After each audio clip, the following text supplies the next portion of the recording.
시청자 여러분 안녕하십니까. 황금 주식의 명쾌한 타이밍 황주명입니다. 주시장이 오늘은 다소 좀 불안한 모습을 보였습니다. 개인 투자자분들 많이 걱정이 되실 텐데요. 다만 막판에 조금은 상승 흐름에 대한 기대치를 만들어주면서 마감이 되면서 다소의 안도감을 만들어내지 않았나라는 생각이 듭니다.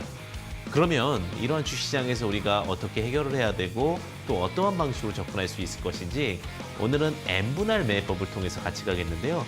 들어가기에 앞서서 짧게나마 시장 이야기야 그 다음에 지켜봐야 될 스토리에 대한 부분들 같이 보도록 하겠습니다. 제가 최근에 굉장히 감명 깊게 본 이야기가 하나가 있습니다. 개그맨 이경규 씨가 얘기했던 부분인데 우리의 인생은 산행과 같다 이런 이야기를 했습니다. 근데 그 산행과 같다는 이야기 속에서 짐의 비유를 하면서 스토리를 풀어가는 그런 이야기가 있었습니다. 우리가 산을 올라가기 전에 짐이 가벼우면 꼭대기에 올라가서 맛있는 것도 없고 먹을 것도 없죠. 올라가는 것은 다소 쉬울 수 있습니다. 하지만 내가 목적지에 도착했을 때 어떠한 환희나 기쁨, 즐거움이 다소 줄어들 수가 있겠죠. 하지만 짐이 무겁게 산행을 한다면 맛있는 것도 있고 대비책도 갖고 있고 이러면 다소 늦을 수는 있고 힘들 수는 있습니다. 하지만 목적지에 도착했을 때 정말 즐길 수 있는 것들도 있고 또 위험도 대비할 수 있는 것입니다. 우리 주식이라는 것이 어떻게 보면 고된 무거운 짐을 갖고 있는 산행과 같지 않나라는 생각이 듭니다. 개인 투자자분들 우리가 가볍게 가는 것도 좋을 수 있겠지만 끝나고 나서 어떻게 보면은 허탈함이 있을 수 있습니다. 하지만 무거운 짐을 딱 가지고 간다면 오히려 지금은 다소 버티기 힘들고 어려울 수 있겠지만 나중에 더 큰 환희를 맛볼 수 있는 시간이 되지 않을까라는 생각이 듭니다. 제가 요즘에 이제 개인 투자자분들이 이렇게 뵈면서 느꼈던 것이 무엇이냐면 사실 조금은 안타까운 부분이 있습니다. 한탕주의가 굉장히 많이 만연해 있습니다. 당연히 주식은 제가 봤을 때는 가치 투자는 점점 더 어려워지는 것 같습니다. 왜냐하면 수익이 많아져도 양도소득세도 많고 이러다 보니까 개인 투자자분들 힘들어질 겁니다. 그러다 보니까 어떻게 보면 단타를 많이 하게 되는 상황이 있는데 이럴 때는 무엇이 굉장히 중요하냐면 스토리 분석, 스토리 라인이 굉장히 중요할 수 있다는 부분을 먼저 좀 이야기 드리고 진행을 하고 싶습니다.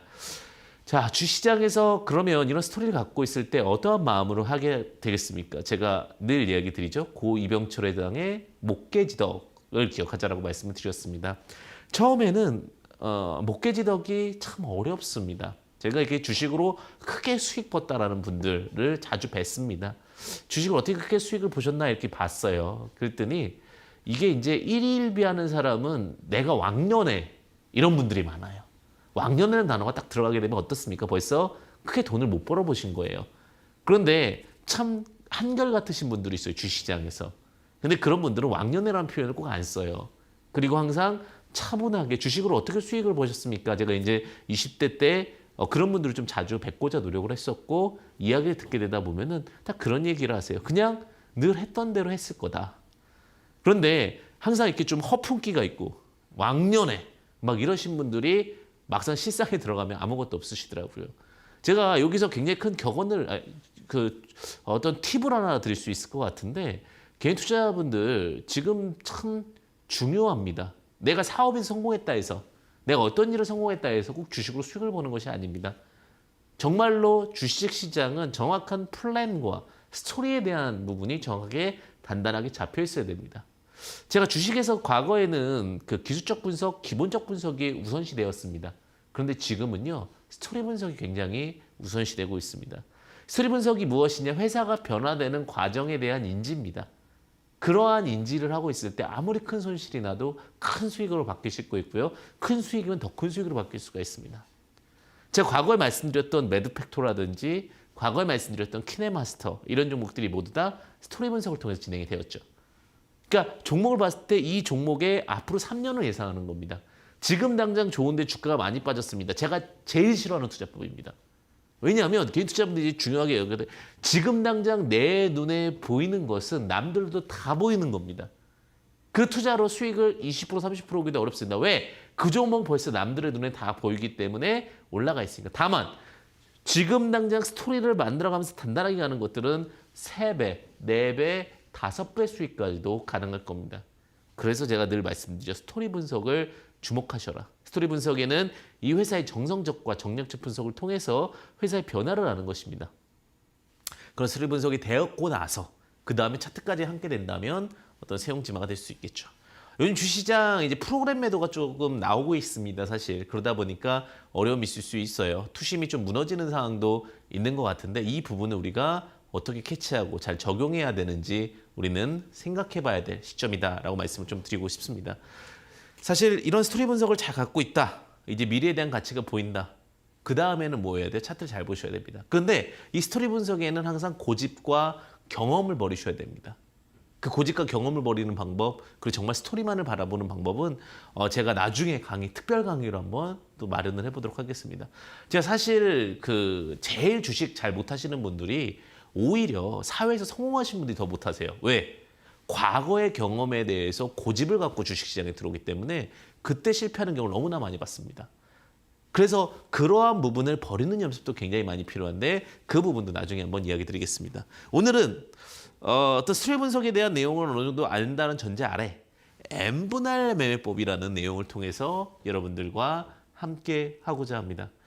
사실 주식시장은 언제나 상승과 하락이 반복됩니다. 그런데 그 하루하루를 보면 참 어렵고 힘들지만 긴 기간을 보면 그냥 그땐 그랬었지. 이런 노래가 있죠. 참 그때는 힘들었지. 하지만 지금은 수익이죠. 혹은 그때는 수익이 이만큼밖에 안 되는데 지금은 이만큼 수익이지. 이런 게 나오는 건데 그런 부분들 우리가 주식은 항상 상승과 하락에 대한 부분이 있는데 힘들었을 때 어디서 매수를 하고 또 좋았을 때 어디서 매도를 하는지까지도 함께하는 시간을 N분할 매매법을 통해서 한번 여러분들과 같이 가보도록 하겠습니다.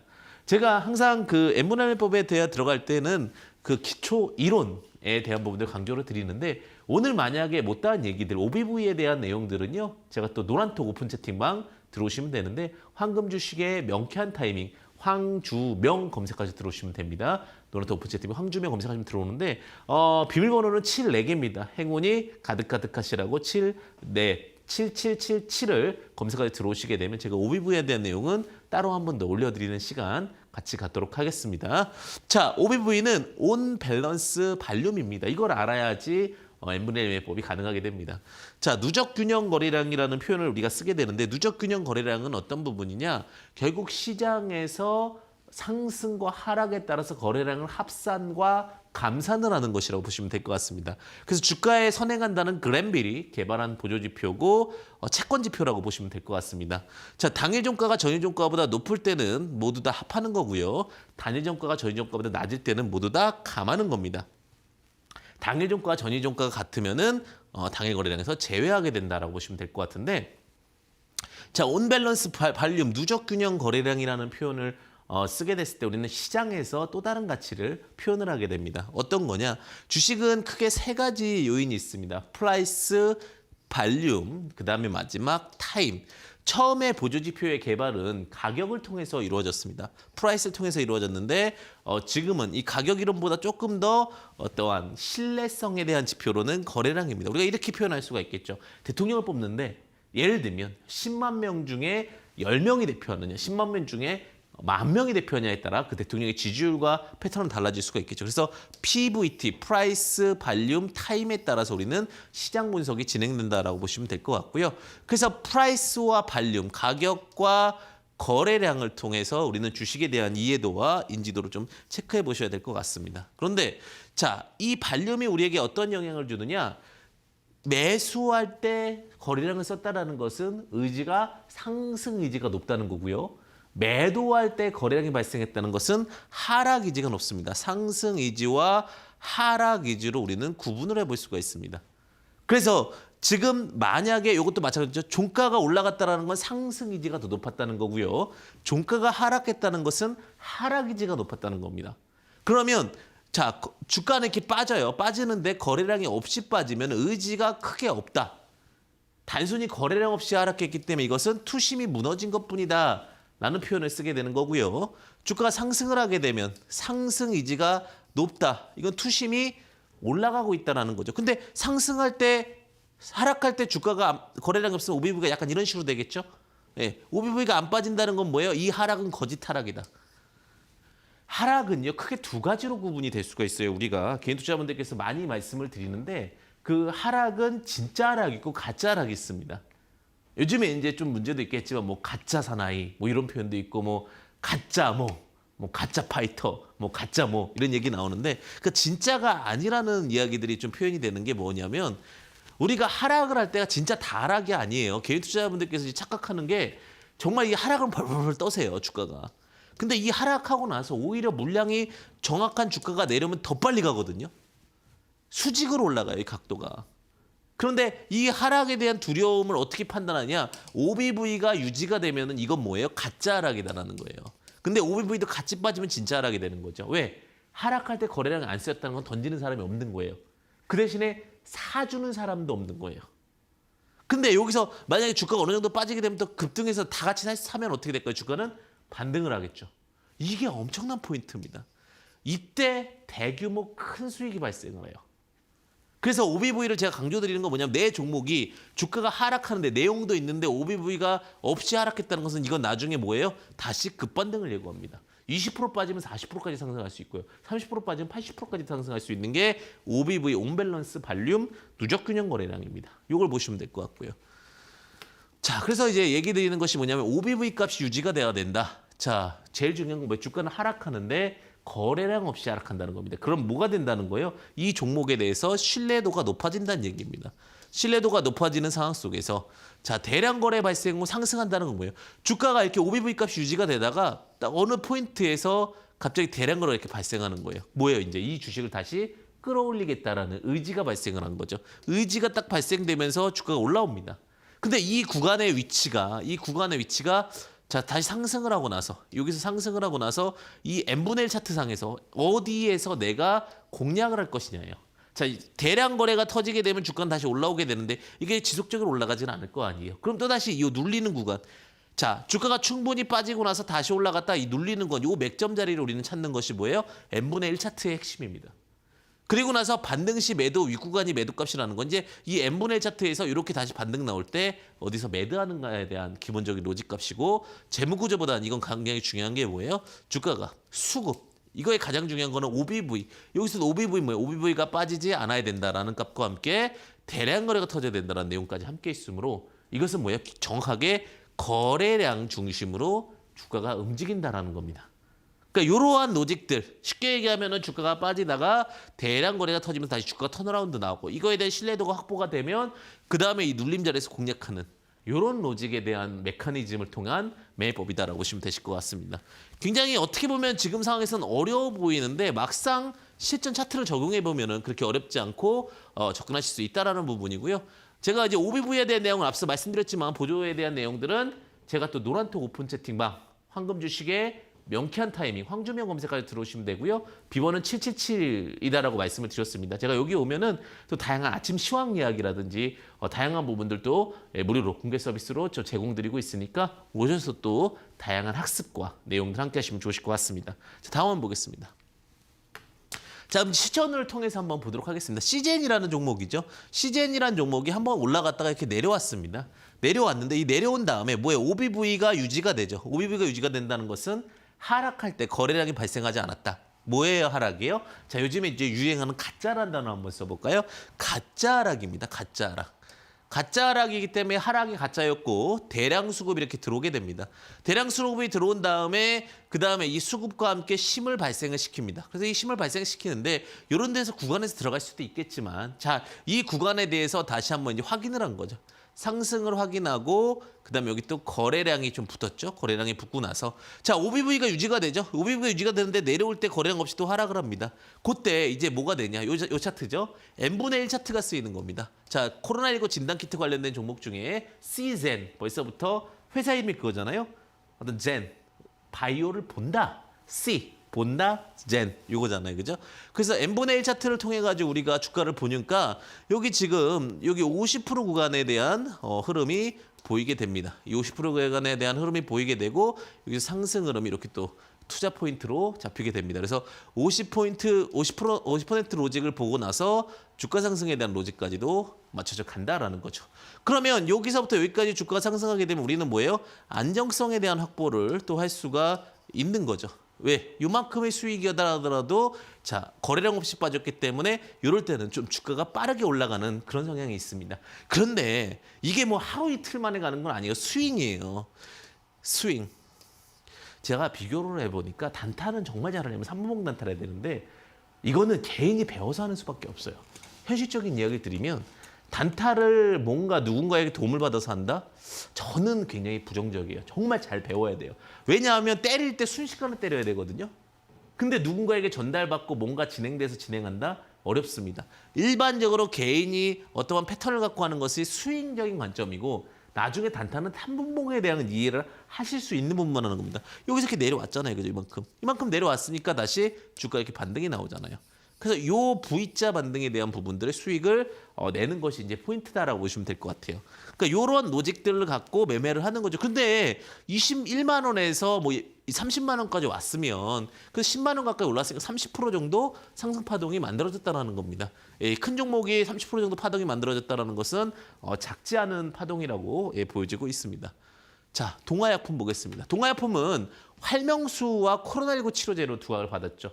활명수는 이제 우리가 얘기하는 가스활명수, 부채표 가스활명수가 굉장히 유행했던 거고 가스활명수 하나로 이 회사는 먹고 산다. 예전에 그럴 정도로 굉장히 지금도 대한민국 넘버원 원료 의약품이죠. 원료가 아니고 의약품 업체로서 두각을 받고 있고 그다음에 코로나19 치료제로도 좀 두각을 받고 있는 업체입니다. 동아약품 그런데 최근에 이제 코로나19 이슈도 있었는데 중요한 건 무엇이냐? 자, 상승 파동이 나왔습니다. 상승 파동이 나오고 나서 자, 하락 파동이 나옵니다. 근데 제가 늘 말씀드리지만 하락할 때 거래량이 이제 감소됩니다. 그러다 보니까 어떻게 돼요? 다시 상승을 하는데 이때 대량 거래가 발생합니다. 자, 대량 거래가 발생하고 상승 추세를 따라서 올라갑니다. 그럼 뭐 해야 되는 거예요? 왜 이 상승 추세를 확인하고 들어가냐? 이 매매법의 핵심은 뭐냐면 상승할 수 있는 힘이 있느냐예요. 어떤 종목이든지 간에 힘이 없으면 종목이 올라가기가 굉장히 어렵습니다. 그래서 힘에 대한 포인트를 잡고 우리가 계산을 합니다. 50에 하나, 25에 하나. 50%에서. 죄송합니다. 제가 50% 구간에서 매매를 하게 된다면 자, 우리는 이 75까지 딱 하면은 2만 원에서 3만 원까지 나온 거죠. 그리고 지금 자리도 만약에 매매를 할 때는 우리가 파동에 대한 이해도와 흐름에 대한 이해도 그걸 정확하게 아셔야 되거든요. 근데 이게 50에서 25, 75죠? 75 정도 상승 파동이 나온다면 이것은 뭐예요? 결국은 파동에 대해서 맞춰가는 과정이라고 보시면 될 것 같아요. 그래서 이렇게 보시면 되는데 제가 이제 동아약품을 갖고 이 종목의 패턴에 대해서 이야기를 드리는데요. 저는 항상 똑같은 이야기를 드립니다. 5075를 계산하셔라. 5075. 그러면 매매에 대해서 어렵지 않게 진행할 수 있다는 겁니다. 그런데 여기 말고 여기서 또 매매하면 되겠죠. n분의 1은 어떻게 하면 된다? 50에서 매매해서 25에서 또 매수해라. 그러면 n분의 1에서 50 하나, 25 하나 한 다음에 또 75, 50에서 매도하면 되는 거잖아요. 요게 반복되는 것이 결국은 뭐예요? 주식의 상승과 하락의 로직을 이해한 패턴이다. 이렇게 말씀드릴 수 있을 것 같습니다. 자, 하나 더 보겠습니다. 자, FNS테크. OLED 관련주예요. 근데 확인을 하자고 그랬죠. 자, 이건 떨어져서 확인했는데 대량거래가 터졌어요. 그러면 대량거래 터지고 나서 올라갔죠. 자, 그 다음에 어떻게 되는 거예요? 요 구간에서 볼 수도 있겠지만 이 추세를 이렇게 볼 수도 있죠. 그래서 이거 연장하면 이런 식으로의 상승을 제가 본 거예요. 내용이 좋아졌다고 봤을 때. 그러면 상황에 따라서는 툭툭툭 빠질 수가 있잖아요.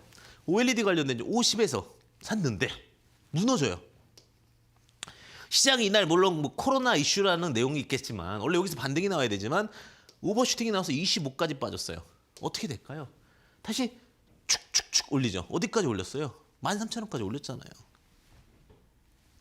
자, V자 반등이 나왔잖아요. V자 반등이.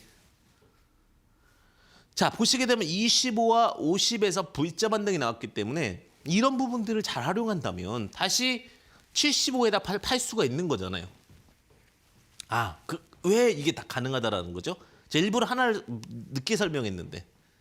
그렇죠.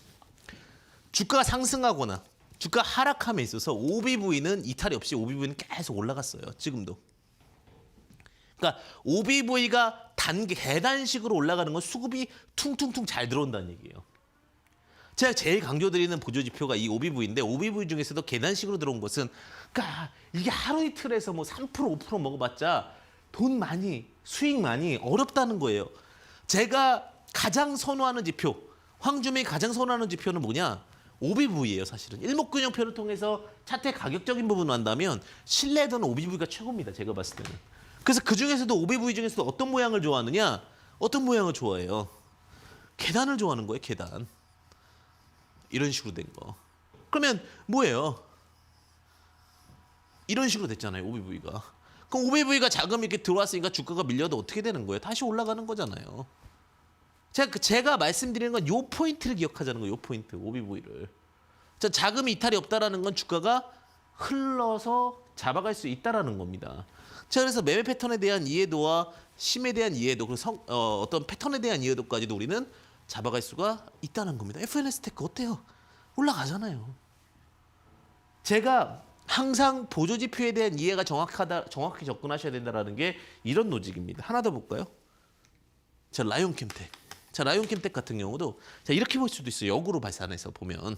자, 라이온캠텍은 여기서 주가가 빠지고 여기서 수급이 들어왔죠. 자, 수급이 들어오고 나서 역으로 이제 조금 더 응용입니다. 응용. 라이온캠텍은 응용이에요. 응용인데 자, 수급이 들어오고 나서 주가가 밀렸어요. 이렇게. 자, 수급가 올라가야 되는 게 일반적인 로직인데 여기서 이렇게 올라가지 않고 밀렸어요. 그럼 어떻게 해야 되냐? 그리고 나서 다시 이렇게 올라갔습니다. 근데 여기서 다시 한번 또 뭐예요? 수급이 잡아줬죠. 그러고 나서 또 밀렸죠. 그런데 이 지금 라이온캠텍 실적이 문제가 없다 하면 요 상승 파동을 잘 노리면 좋겠죠. 여기서 이제 n분의 1을 쓰는 거예요. 응용입니다. 이거는 자, 그러면은 자, 계단식으로 주가가 빠지는데 올라가요. 자금 이탈이 있다는 얘기 없다는 얘기. 이 종목은 희한하게 분명한 건 자금이 계속해서 들어오고 있다는 얘기잖아요. 들어옴. 그렇죠. 자금이 들어오고 있는데 여기서 이제 자금이 들어오고 있는 것이 확인이 됐어요. 그리고 이제 n분의 1만큼 상승을 시켰습니다. n분의 1만큼 상승을 시켰으니까 이제 여기서 뭘 해야 돼요? 2분의 1 값을 찾는 거예요. 2분의 1 값이면 얼마예요? 요 자리잖아요. 요 자리. 그러니까 요 자리만 되면 통통 튀는 거예요. 아, 주식은 어느 상승 파동에서 50% 값 혹은 25% 값에서 분할 매수하면 되는구나. 아니면은 여기서 50% 값에서만 매수하면 되는구나. 그러니까 7,400원 언저리에서 계속 종목이 움직이는 겁니다. 그러면서 다시 상승 파동을 찾아가면서 뚫으면 다시 날아가는 거예요. 대신에 여긴 대시세가 없고 지금 자꾸 작은 매집만 나오고 있으니까 이건 나중에는 시세 파동이 나오면서 끌어올리게 가능성이 높겠죠. 그런 패턴에서 봤을 때 7,400원이 중심값이었다는 겁니다. 물론 내용적으로는요. 이제 이게 그 왁스 관련해 가지고 친환경 왁스 관련 주기도 하고 접착제 요즘에 이제 글로 해 가지고 그 박스 있죠, 박스. 그 쉽게 하면 이제 택배가 많고 그러다 보니까 택배 박스라든지 이런 거에 친환경 박스 글루가 들어가요. 그 내용이 포함되어 있는 게 라이온캠텍이에요.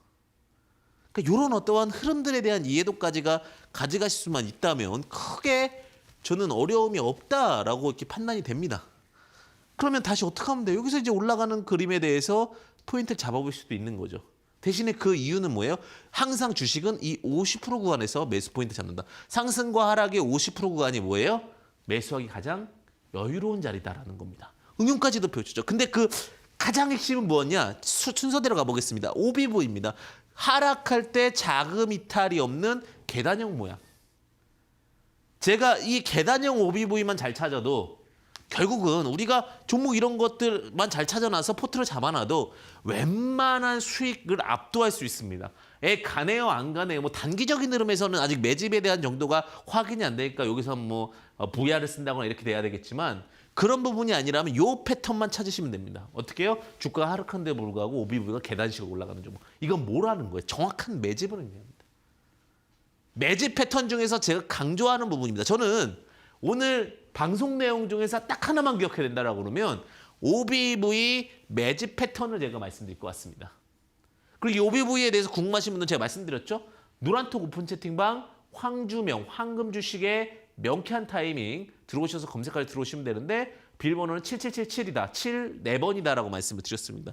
요 패턴의 종목들만 잡으셔가지고 포트 딱 연결해 놓으시면 제가 볼 때는 오버퍼포밍에서 1년에 그냥 주식을 잘 모르시는 분들도 만약에 바닥 구간에서만 잡는다면 20에서 50%는 안정적으로 나오지 않을까. 이렇게 개인적으로 생각합니다. 그냥 종목을 어설픈 종목만 안 잡는다고 했을 때는. 그러니까 모른다는 내용 아래서 그렇게 된 겁니다. 100% 200% 이제 실력적인 부분들이나 스토리 분석이 있어야 될 것 같고요. 그런 부분들에 대한 로직은 참고하셔야 될 것 같습니다. 그래서 제가 예전에는요. 너무 바쁘다. 제 일이 너무 많아요. 그럼 종목을 찾아야 될 상황이 있을 거 아니에요. 그럴 때는 이것만 찾는 거예요. 주가가 많이 빠졌는데 오비비가 계단식으로 올라가면서 n분의 1, 50% 밑에 있는 종목들. 그러면서 오히려 매집이 다 된 종목들은 어떻게 될까요? 나중에 다시 턴어라운드 나겠죠. 그러면 최소한 20%씩 종목을 수익을 낼 수가 있어요. 예전에 이렇게 해서 제가 굉장히 많은 부분들을 편하게 종목 초이스를 했습니다. 저도 이제 이것저것 다 해보지 않았겠습니까? 그런데 그중에서도 가장 좀 여유로운 매매법이 될 수 있다는 거죠. 또 보겠습니다. 일양약품. 일양약품은 제가 또 많이 말씀을 드렸던 종목인데 응용 사원으로 보겠습니다. 여기서 일단 수급이 들어왔죠. 자, 이제 순서대로 가겠습니다. 제가 일부러 좀 체크 안 해놨어요. 자, OBV에 대한 부분들 먼저 보겠습니다. 자, 주가가 하락하는데 OBV가 어떻게 돼야 돼요? 자, 주가가 하락해도 OBV는 올라가야 됩니다. 자, OBV가 올라가는 상황에서 대량 거래가 터지고 시세가 발생하는데 자, 시세를 저는 포인트 잡은 게 뭐냐면 요 시세로 포인트 잡지 않고 대량 거래 이후에 급등한 구간을 저는 포인트를 어디서 잡았냐면은 자, 여기서부터 이제 대량 거래 시가 부근에서 대량 수급과 함께 지지대가 발생했다라고 판단을 했습니다. 자, 지지대가 발생했다는 판단했으면 이제 우리는 얼마 이하에서 매수해야 된다고. 그러니까 이런 로직들이 굉장히 중요할 수가 있어요. 제 목소리가 너무 강조하다 보니까 이렇게 삑사리도 나네요. 자, 50 구간에서 매수를 하는 거예요. 그다음에 25 구간에서 매수를 합니다. 50 구간, 그러니까 이 종목이 어디서 매수 포인트가 나올까? 8만 원 혹은 뭐 6만 9천 원. 이런 데서 매수를 하면 불안하지가 않은 거예요. 대시세가 나오고. 그러면 어쨌든 다시 슈팅이 나오니까요. 이런 자리에서는. 근데 이게 안 되는 게 굉장히 어려운 거예요. 그래서 제가 항상 말씀드리죠. OBV가 올라가는 종목 중에서 하락하는 종목들은 50%, 25% 구간에서 매수하면 단타 가능성이 있다. 그중에서 이제 나중에 일양약품이나 이런 것도 슈팩트, 뭐 이런 의약품 관련된 이슈가 있으니까 더 두각을 받는 것은 맞고요. 다만 이제 뭐가 있어야 되는 거예요? 스토리가 있어야 되는 거예요. 지금 모든 종목들은 다 하나씩 뭐가 있습니까? 스토리 라인이 있어요.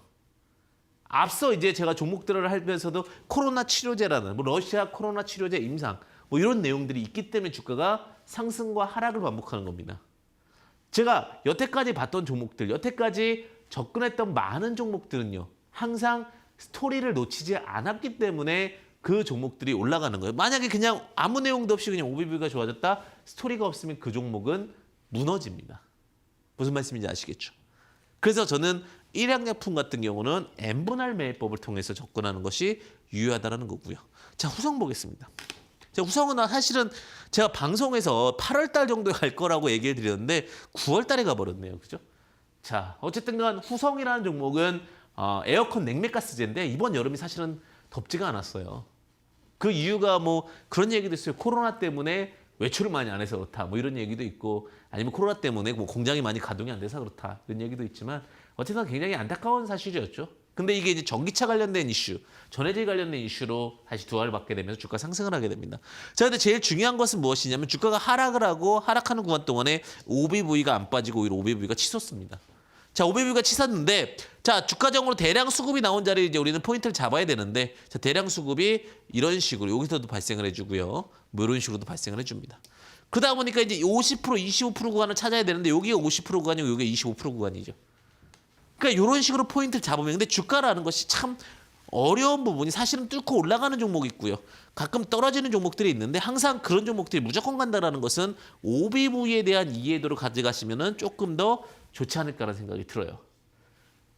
자, 이제 그러면 제가 하나 정도 체크해 보면서 보도록 하겠습니다. 제가 가장 이제 볼 수 있는 종목 중에 정석적인 종목이 자, 시젠이라는 종목을 통해서 우리가 복습을 한번 해보도록 하겠는데요. 자, 다시 한번 좀 체크해 보면은 1번입니다. 1번. 1번은 OBV를 무조건 확인을 합니다. 자, OBV가 하락할 때도 계단식으로 상승하는 종목들이 좋다. 1번. 그러니까 1번은 OBV를 체크해라. 2번은 하락하고 나서 이 종목이 이제 뭐야? 다시 한번 거래량인데 대량 거래가 발생을 해야 됩니다. 대량 거래는 사건이 발생했다는 것을 암시합니다. 2번은 대량 거래입니다. 3번은 이제 눌림 이후에 3번은 뭐가 나와야 돼? 눌림 이후에 대세 상승이 나와야 됩니다. 대량 거래. 여기까지는 이제 거래량에 대한 부분이라면 세 번째는 무슨 상승이 나와야 돼요? 대시세 상승이 나와야 됩니다. 이 대시 상승은 뭐죠? 이제 가격론에 대한 부분이죠. 대시 상승이 나온 다음엔 어떻게 해야 돼요? 다시 하락이 나오는데 여기서 무슨 조정? 자, 네 번째입니다. 50% 조정이 일반적이다. 그리고 25% 조정을 찾으면 여기서 뭐가 나오는 거예요? 가격에 대한 부분이 나오게 됩니다. 자, 다섯 번째는 여기서 다시 시세가 발생하는데 매도는 75% 구간. 그리고 정말 좀 이제 뚫고 나가는데 자, 이런 데에 대한 매도에 대한 부분들까지 연결이 되죠. 근데 이 하락하는 데 있어서 다시 한번 이 다섯 가지 로직에서 이 OBV의 이탈은 발생해서는 안 된다라는 겁니다. 물론 이 전체적인 내용에서 우리가 말씀드렸죠. 스토리 분석과 기본적 분석과 기술적 분석이 있으면 이 스토리에 대한 그 이탈, 이 스토리에 대한 변화는 있어서는 절대로 안 된다라는 겁니다. 이렇게 맞춰져 들어가야 주식적인 상승과 하락, 변화에 대한 파동까지도 우리는 체크해 볼 수가 있습니다. 그래서 제가 항상 강조드리는 거지만 하나만 제대로 알고 있어도 주식은 어렵지 않다라는 겁니다. 그래서 이렇게 다섯 가지 로직을 통해서 여러분들이 학습을 하시는 시간을 가지면 좋겠고요. 자, 그 다음에 대한 스토리들 맞춰가 보도록 하겠습니다. 자, 다음 부분 보도록 하겠습니다. 사실 이제 시장에 대한 이슈가 굉장히 이야기가 많은데 제가 그랬어요. 미국 주식에 대한 이슈도 굉장히 좀 체크 포인트들이 많을 수 있을 것 같은데 제가 미국 주식에서 대표적인 종목 하나, 좀 장기적으로 볼 수 있는 종목 하나를 말씀드리면 저는 크게 이제 네 가지 섹터를 말씀을 드렸죠. 자, 미국 주식에서 이제 대표적인 건 아마존이죠. 아마존 제가 말씀드리고도 계속 가잖아요. 그죠? 그러니까 미국 주식은 어떤 실적적인 부분들과 로직적인 부분들만 있으면은 갑니다. 근데 아마존, 그다음에 자, 이걸 통해서 한국 주식을 볼 수가 있죠. 아마존이라는 것은 결국은 유통, DB를 갖고 있는 거니까 카카오라든지 이런 종목과도 좀 일치할 수가 있겠죠. 그다음에 또 컨텐츠 사업, 넷플릭스. 그러니까 미국 주식에서는 딱 정해져 있는 어떤 쓰리 스토리가 있죠. 그다음에 이제 아마존, 넷플릭스와 함께 존슨앤존슨, 요 3대 종목이 이제 존슨앤존슨이죠. 그리고 나서 여기서 이제 하나 더 붙이면 뭐가 붙는 거죠? 구글이 붙는 거죠, 구글. 네, 이렇게 붙는 건데, 자, 지금 아마존과 넷플릭스, 존슨앤존슨은 우상향에 대한 이야기를 말씀드렸고, 이것이 결국 한국 주식과도 연결이 돼야 되죠. 아마존, 결국은 이제 전자커머스, 전자상거래에 대한 이슈가 굉장히 많이 스토리적으로 연결이 될 거고, 사실 아마존을 뛰어넘을 수 있느냐에 대한 이슈로 봤을 때는 쉽지는 않습니다. 우리나라 플랫폼 사업으로 봤을 때는. 하지만 이런 부분들이 이제 전체적으로 봤을 때 이제 자꾸 시도하려고 그러는 게 뭐예요? 뭐 11번가라든지 뭐 SK 쪽 이런 사업들에 대한 이슈는 좀 있으니까 뭐 SK 쪽이랑 한번 더 연결해 볼 수가 있겠죠.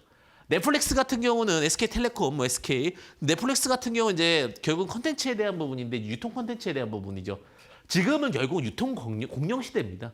넷플릭스라는 것은 결국 게임 유통도 마찬가지지만 유통의 시대라고 보시면 될 것 같아요. 유통의 시대. 그렇게 보시면 될 것 같고 존슨앤존슨은 어떻게 될까요? 존슨앤존슨은 결국은 화장품, 의약품이죠. 의약품과 화장품이 많이 연결되어 있는 게 사실은 LG생활건강일 수도 있고요.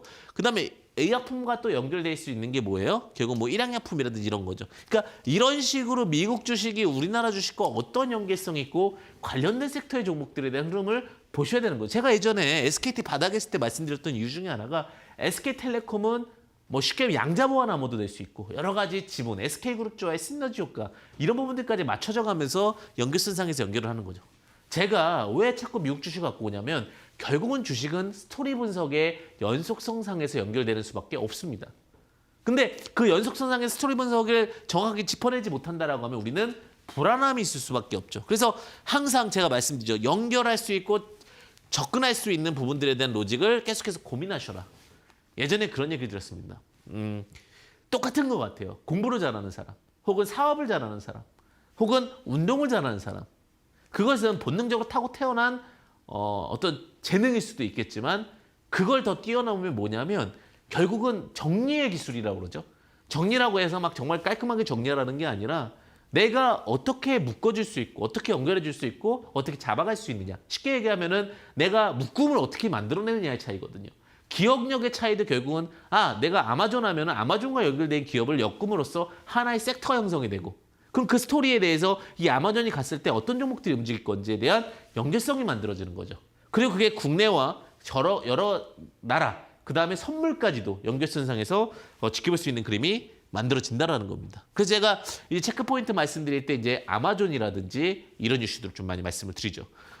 사실 이제 스토리 분석에 대해서 좀 말씀을 드리게 된다면 제가 아마존 외에 이제 또 스토리 라인 쪽으로 말씀드리는 게 이제 아마 지금 OLED, 아마존과 OLED에 대한 그 연계성은 또 뭐냐? OLED라든지 QLED인데 OLED에 대한 시장도 작지 않을 것으로 보여집니다. 스토리 분석으로도 하나 더 들어가겠습니다. 왜냐하면 OLED에 대한 시장이 넓어진다는 것은 디스플레이에 대한 시장이 넓어지는 것이고 디스플레이가 OLED가 결국 뭘 하게 되는 거죠? 자동차, 그 다음에 더 나아가서 스마트폰 이런 것들이 다양하게 지금 시장이 진행되고 있죠. 왜냐하면 아마존의 검색 순위를 보게 된다면 이제 검색 상위 랭크들을 봐야 될 거 아니에요. 결국은 그 위에 있는 것들 중에 하나는 가전제품입니다. 가전제품과 편리성을 위한 도구들입니다. 그러니까 왜 아마존, 네이버, 구글 이런 데가 그 굉장히 큰 영향력을 발휘하느냐? 빅데이터 분석을 통해서 시장에 대한 전체적인 흐름을 발견해낼 수가 있고 그 흐름에 대해서 우리는 봐야 되고 그 트렌드에 대해서 우리는 어떤 디스플레이에 대한 시장이 다시 또 넓어지고 있구나. 특히 하반기 때부터 디스플레이 시장을 다시 주목해봐야 되겠구나라는 부분도 체크를 해볼 수가 있습니다. 이런 것들이 다 연결이 됐을 때 우리는 주시장에 대해서 합리성을 찾고 연계성에서 주가 포인트 찾는 겁니다. OLED에 대한 부분들을 찾게 되는데 이 OLED 디스플레이라는 거죠. 자, OLED에 대한 시장에 대해서 연결되면 여기서 이제 부품 업체를 잡을 수가 있겠죠. 그래서 부품 관련된 종목들이 최근에 이제 좀 움직이는 부분들이 뭐예요? 결국은 이 아마존과의 연계성 때문에 움직일 수도 있다. 아마존과 연계성 전혀 관련이 없는데요. 검색 순위 상위에서 소비 트렌드를 찾아볼 수가 있겠구나. 그래서 하반기 때 최근에 이제 OLED 시장에서 왜 올라가는지 이런 부분들까지도 연계해 볼 수가 있겠습니다. 이게 이제 묶는 기술이라고 그러죠. 네, 전혀 상관이 없어 보이지만 그 흐름 속에서 우리는 또 어떤 것들이 잘 팔리는지 어떤 것들에 대한 체계화가 필요한 건지를 또 생각해 볼 수가 있을 것 같습니다. 자, 그다음에 유가. 사실 유가에 대해서 개인 투자자분들이 왜 황 대표님 유가를 자꾸 보느냐 이런 얘기를 많이 주시는데 유가는 크게 세 가지 유가가 있습니다. 세 가지 유가가 뭐냐면 제가 이제 갖고 오는 것은 크루드 오일입니다. 천연 오일이죠. 크루드 오일이고 그 다음에 이제 또 진행되는 게 이제 제가 크루드 오일, 그 다음에 브렌트 오일, 그리고 마지막은 이제 두바이유 이렇게 됩니다. 그래서 CBD인데 그 크루드 오일 같은 경우는 이제 런던 거래소에서 거래가 되고 있고 미국의 대표적인 오일입니다. 그래서 크루드 오일 기준으로 해서 이제 시장의 민감도 지표를 보는 거예요. 그래서 항상 제가 갖고 오는 보조 지표는 크루드 오일이라는 겁니다. 스토리 분석을 할 때 오일 값에 따라서 제가 아까 전에 그런 얘기 드렸죠. 좀 이따가 종목적인 부분도 또 연결해 볼게요. 자, 그다음에 브렌트 오일 같은 경우는 이제 영국 오일이고요. 두바이유 같은 경우는 이제 두바이 관련된 건데 3대 오일 중에서 우리가 제일 많이 보는 것은 크루드 오일이다라고 보시면 될 것 같아요. 그래서 크루드 오일 기준으로 보시면은 자, 유가가 어떻게 보면 과거에 70달러까지도 올라갔어요. 70, 80달러까지 올라갔다가 지금 쭉 빠져가지고 초정 받았겠지만 40달러 정도 됩니다. 자, 유가가 40달러를 유지하고 있다. 그러니까 38에서 43달러에서는 지금 시장에서 안정화를 의미합니다. 여기서 이제 밴드를 벗어나면 위로 올라가면은 오히려 시장 상황의 턴어라운드, 상승을 의미하죠. 유가랑 시장 상황과 무슨 연계성이 있느냐? 제가 여기 조금 더 범위 넓혀볼게요. 36달러까지도 괜찮을 것 같습니다. 36에서 43달러면 이 시장에서는 유가를 통해서 공장이 돌아가고, 그죠? 석유를 통해서 여러 가지 산업 생산이라든지 이런 부분들이 증가하게 되기 때문에 유가에 대한 부분들이 중요할 수가 있겠죠. 근데 이 36달러 밑으로 내려왔다는 것은 뭐예요? 산업 생산성에 대한 우려가 떨어지는 겁니다. 자, 어쨌든 간 제가 이제 36에서 43달러인데 유가가 40달러까지 혹은 24달러까지 내려왔다는 부분은 어떤 의미를 가질 수 있느냐에 대한 포인트도 잡아보셔야 되는데 유가가 떨어졌다는 것, 유가가 하락했다는 것은 다시 말하면 유가 하락 수혜주는 두각받을 수 있다는 거예요. 지금 45달러 넘어갈 거라고 예상하는 사람은 없어요. 근데 작년에 60달러일 때와 45달러일 때는 벌써 지금 15달러의 차이가 납니다.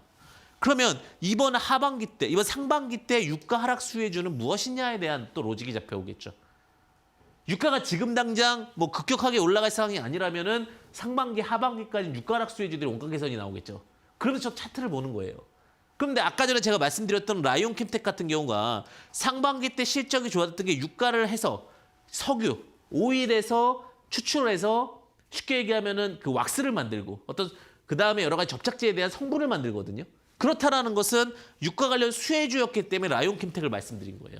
그러면서 차트를 보는 거예요. 단순히 그냥 아무렇게나 뭐 시장에 대해서 그냥 이 종목이 차트가 이쁘냐 이거 좋죠. 좋을 수 있죠. 상황에 따라서. 근데 확률이 낮아진다라는 겁니다. 다만 이렇게 만약에 유가 하락 수혜주 중에서 우리가 아까 제가 차트로 분석을 했던 중시값에서 봤을 때 라이온캠텍이 결국은 어떤 기법과 함께 스토리가 맞아야 되는 겁니다. 유가 하락 수혜주고 이 유가를 통해 가지고 우리가 시장에서 어떠한 종목들이 갈 것인가. 근데 지금 위치해 있는 종목들 중에 해볼 수 있는 종목은 무엇인가?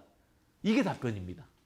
그러니까 저는 항상 실전에 대한 고민을 해요. 우리가 그런 얘기를 하잖아요. 배웠는데, 기법이 배웠는데 배운 것과 내용이 너무 다르잖아요. 상이한 것들이 너무 많아요. 제가 제일 싫어하는 공부원에서 어떤 그 배웠는데 바로 못 써먹는 거. 근데 요즘에 좀 생각이 많이 달라졌는데 그 교육 중에 이제 사회학과 인문학이 있잖아요.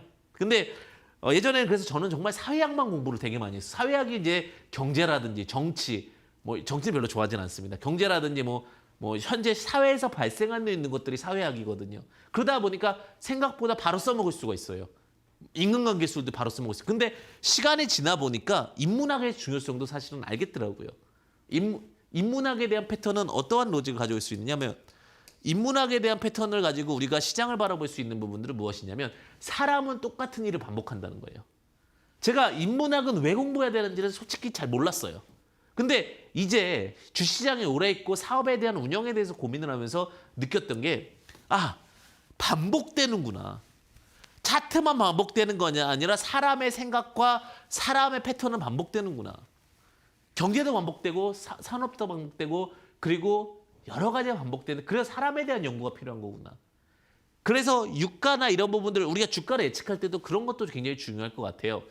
어떠한 사람의 심리를 이해하고 앞으로 나아가는지에 대한 부분도 굉장히 중요할 수 있을 것 같습니다. 제가 만약에 지금 시장에 대해서 걱정을 하잖아요. 누구나 다 걱정을 해요. 인문학적인 관점으로 봤을 때 이제 사람에 대한 패턴이 사람은 늘 불안감 속에서 위기를 느끼게 되고 위기 속에서 주식을 팔게 된다라는 로직이 나오죠. 그런데 이런 위기 속에서 오히려 잘 활용하는 것은 기계와 오랫동안 경험했던 노하우가 있는 사람입니다. 왜 돈이 자꾸 없는 사람, 개인은 지고 기관이나 외국인이 이기냐에 대한 건는 경험과 노하우에 대한 데이터 베이스의 축적도가 달라서 그렇습니다. 제가 말씀드려요. 유가가 떨어지게 되면 유가 수혜주를 봐야 되는 거죠. 근데 그 유가 수혜주에 대해서 차트에 대해서 로직을 잡는 것은 경험과 그다음에 여러 가지 오랫동안의 노하우가 쌓인 사람이 그렇게 하는 거예요. 이게 포인트예요. 이게 주식은. 근데 제가 유가라는 것들 갖고 지금 아까 라이온캠텍이라든지 이런 부분들 도출해놨던 것도 결국은 그런 로직에서 그렇다라는 거 참고해 보시면 좋을 것 같습니다.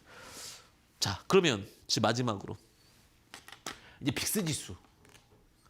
사실 제가 이제 차트적으로 볼 때 이것도 뭐 n분의 1로 하게 되면 접근할 수는 있습니다. 근데 항상 제가 이제 마지막엔 빅스 지수를 갖고 보죠. 빅스 지수, 변동성 위험성 지수입니다. 변동성 위험성 지수. 근데 빅스 지수를 보게 되면 이 변동성이라는 것이 결국은 어떨 때 변동이 나올까요? 시장 자체에서. 스토리 분석을 가보는 겁니다. 어떨 때 변동이 나올까요? 그렇죠. 위기가 느껴졌을 때 변동이 납니다. 사람이 좋았을 때에 대한 변동폭보다는 사람이 위기가 느꼈을 때의 변동폭이 더 좋습니다. 이게 행복함이 더 배가 되느냐 고통이 더 배가 되느냐 봤을 때 비교를 해봤습니다. 실험을 해봤는데 고통이 더 오랫동안 잔상이 남는데요. 참 이게 안타까운 일이죠. 행복이 오랫동안 잔상이 남아야 되는데. 근데 어쨌든 간 이 빅스 지수가 올라가지 않고 있습니다. 하락하고 있습니다. 여기서 이제 뭐 툭툭 튀어 올라온다면 모를까. 자, 9월 달에 한번 빅스 지수가 극대화로 올라온 적이 있어요. 코로나 재유행과 여러 가지 우려감에 대한 이슈들이 굉장히 많았기 때문에. 그런데 그런 부분들이 감소가 되고 다시 이렇게 쭉쭉 내려와서 지금 횡보하고 있습니다. 그러면 이 빅스 지수가 최소한 아직까지는 시장에 대한 위험성에 대해서 언지를 두고 있지는 않다는 얘기입니다. 제가 그래서 이제 그런 얘기죠. 그럼 위험성 지수와 한국의 연계성은 무엇이냐? 그럼 빅스 지수와 한국 주식에서 같이 볼 수 있는 것은 무엇이냐에 대한 부분을 또 고민해 봐야 되죠. 자, 오늘 제가 스토리 분석까지도 같이 드리는 거죠. 자, 우리가 이제 n분의 1 종목을 잡으려면 결국은 스토리를 엮어낼 수 있어야 되고 그 스토리에 대한 부분을 아셔야 되는데 오늘 주식시장이 하락하니까 움직였던 섹터가 있어요. 이걸 본능적으로 아셔야 돼요. 오늘 하락했는데 뭐가 움직였습니까? 대체 어떤 산업이 움직였습니까? 그것이 무엇이 움직였냐? 우선주가 움직였습니다. 자, 그러면 이제 또 생각을 하는 거예요. 왜 우선주가 움직였느냐? 개인 투자자분들 그냥 주가가 나쁘면 우선주가 움직입니다 이렇게 생각하잖아요. 근데 그렇게 하면 또 잊어버려요 우리는. 그래서 그럼 또 왜 어떤 스토리로 우선주가 움직였고 그 스토리에 대한 부분을 이해하고 우리가 대신에 우선주는 n분의 1 매법 완통합니다. 거래량이 많지 않기 때문에 피할 종목이지만 스토리는 무엇인지는 알자고요. 자, 우선주는 n분의 1 매법을 하지 않는다라는 로직은 잡고요. 자, 그럼 우선주가 왜 시장에 안 좋을 때마다 움직이냐. 우선주 성격을 볼게요. 이렇게 생각하시면 될 것 같아요. 제가 이제 그거에 대한 고민을 굉장히 많이 했어요. 왜 시장이 빠지면 우선주가 움직일 것인가? 우선주는요. 자, 비교되는 상대를 찾아야 돼요. 비교되는 상대가 무엇이냐? 자, 빅스랑 우선주랑 같은 로직이라고 볼게요, 저는. 자, 빅스가 움직일 것 같으면 우선주도 같이 움직인다 이렇게 놓고요. 자, 우선주와 비교되는 상대는 보통주입니다. 네. 보통주인데, 자, 보통주는 우리가 알고 있는 삼성전자, LG전자 이렇게 그냥 우리가 띡띡띡 검색하면 나오는 일반적인 거예요. 근데 거기에 우리가 뭘 붙이냐면 삼성전자 우 이렇게 붙여요. LG전자 우 이렇게 붙여요. 이런 내용들이 왜 붙냐? 이 우선주에 대한 부분이 붙으면 뭔가가 특혜가 있다라는 거잖아요. 우선에서 뭘 특혜 줄 거냐? 자, 보통주는요. 의결권을 갖습니다. 저희 하락장에서 이제 어떤 종목이 움직이는지 오늘부터 구분이 가능하겠죠. 의결권을 갖는데 우선주는 의결권은 없어요. 의결권은 없어요. 그러면 왜 우선주로 개인들이 하느냐? 첫 번째는요. 요 로직 때문에 그렇습니다. 회사가 만약에 위험해지면 채권을 행사하고 그 다음에 주식으로 만약에 갚아야 되거나 주식으로 줄 수 있는 돈이 있으면 보통주가 먼저일까요? 우선주가 먼저일까요? 우선주가 먼저입니다. 그럴 리는 없겠지만 만약에 둘이 비교가 된다면 이게 뭐냐면 우리가 쉽게 얘기하면은 그 전입신고랑 똑같은 거예요. 먼저 우선해서 갖게 되는 노직이 우선주입니다. 그러다 보니까 하락했을 때 개인의 심리는 철저하게 안전한 것을 찾게 돼 있어요. 그 안전한 것을 찾게 되면서 우선주에 대한 로직이 붙게 되는 겁니다. 제가 뭐 OBV라든지 뭐 우선주 이런 부분들의 내용은 다시 한번 말씀드리겠지만 노란톡 오픈 채팅방 황주명 검색하시면 됩니다. 황금주식의 명쾌한 타이밍 검색하셔가지고요. 들어오시면 되고요. 제가 이제 시간이 많이 없는 관계로 777774번 검색하셔서 들어오면 된다는 부분 참고해 보시면 좋을 것 같습니다. 어쨌든 간 이 우선주에 대한 내용들이 이렇게 이해가 됐죠. 그러다 이 우선주는 또 어떤 게 우선이냐면 배당도 우선이에요. 배당도 우선이고 그 다음에 안정성도 우선이니까 시장이 나빠지면 이제 여기서 중요한 거예요. 시장이 나빠지면 보통주가 안전하다고 생각할까요? 우선주가 안전하다고 생각할까요? 의결권 필요 없다 이거예요. 내가 주식이 얼마나 많이 있는지 모르기 때문에 내가 의결권을 최소한 시장에 살려면 3% 혹은 5%의 룰이 있어야 돼. 이게 안 된다라는 거예요. 그러니까 우리는 우선주 로직을 통해서 간다는 얘기예요. 그래서 시장 나쁠 때 보면 우선주가 다 상한가가 있어요. 이제 아시겠죠? 시장이 나쁠 때 빅스 지수랑 같이 움직이는 것이 우선주구나라는 것을 우리는 체크해 볼 수가 있습니다. 그래서 제가 항상 주식시장에서 빅스 지수를 보는 이유가 그거예요. 만약에 빅스 지수가 이렇게 올라간다면 국내 증시도 같이 역으로 하락하겠죠. 그러면서 빅스 지수가 올라가면 어떤 종목이 올라가는 거예요? 우선주가 올라가겠죠. 근데 우선주는 팁은 뭐예요? 절대로 n분의 1 매법이 아니라 소량을 갖고 매매한다. 왜? 우선주의 단점은 거래량이 생각보다 많이 붙는 종목들이 시장에서 없습니다. 그래서 제가 그 부분을 참고해서 좀 말씀을 드릴 수 있을 것 같고요. 자, 오늘 그 학습했던 내용들을 좀 정리하면서 보도록 하겠습니다. 자, 시장에 대한 이야기부터 말씀을 드렸습니다. 시장은 지금 좀 하락했습니다. 사실 이제 어느 정도 올라오기 때문에 이게 약간 그런 느낌이 들어요. 박스권을 만들어내는 느낌이 보여요. 2,400은 과한 거예요. 코스피 기준으로.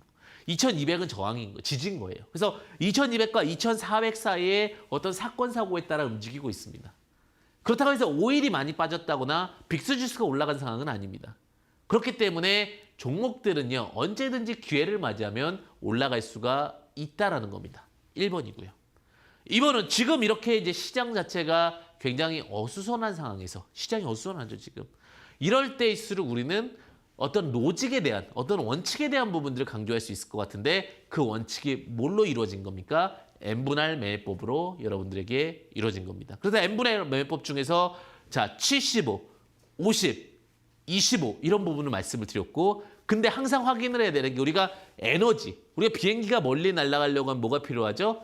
에너지, 즉 수급. 항공에 에너지가 필요하듯이 그 수급이 들어오면서 올라갔다가 2분의 1 자리에서 눌림 자리를 공략한다. 이런 부분을 말씀을 드렸고요. 그 다음에 이제 다시 턴어라운드 할 때 75, 100 전고 돌파까지도 우리는 시장에 대한 흐름을 체크해 볼 수 있었다라는 겁니다. 그리고 제가 항상 이렇게 또 강의를 못 드리는 부분들이 있어요. 그런 부분들은요. 지금 급등하는 종목은 무엇인가라는 내용으로 매주 일요일 저녁 8시 온라인 강연회를 진행을 하고 있습니다. 이데일리맵에서 진행을 하고 있고요. 잘 못 찾으시겠다 이러신 분들은요. 노란톡 오픈 채팅방 황금 주식의 명쾌한 타이밍 황주명 검색하시면은 777 검색하시면 되실 것 같고요. 언제나 명쾌한 수익은요. 기준에 있습니다. 그 기준은요. 항상 제가 철저하게 말씀드릴 테니까요. 언제나 황금 주식의 명쾌한 타이밍 되시기 바라겠습니다. 언제나 응원드리겠습니다. 황주명이었습니다. 감사합니다.